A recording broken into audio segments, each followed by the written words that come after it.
以后春笋，传台湾一只地名。我头看花灯下吊灯嘅亮诶，也瞄到人山人海，人人係團亮嘅人。阿爸，幾隻係我同學做嘅花燈，唔看有獎麼？佢參加花燈比賽打頭名哦。阿爸講，唔會哦，很強。我聽到乒鈴乓啷嘅紙炮聲，讓花燈愛開始咧，實來去看。路兩片氣氣潮嘅人，一講手工做嘅花燈，對眼裏面前過。阿爸講，也就係新竹縣新埔鎮鐵有嘅釀花燈，太講嘅花燈愛2-3-14將送得天通，還有其他地方沒有鬧熱嘅正熱班發通，像苗栗邦六對戰炮聲，全部係眼裏客家莊當有歷史嘅正熱班節目。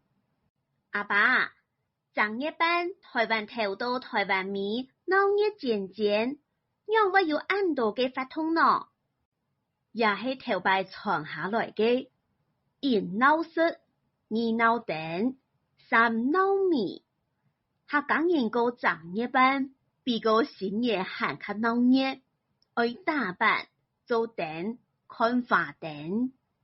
阿爸，寒食時節正熱班樣辦過？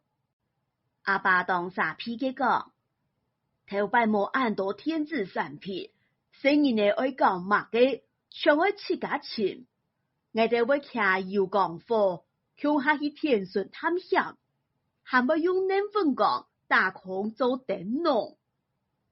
哇，阿爸，你都暗槍，也全唔是花錢。阿爸笑定講，沒想看啊，還有乜嘅做得資源再利用嘅搞法，來增加生活嘅趣味啊！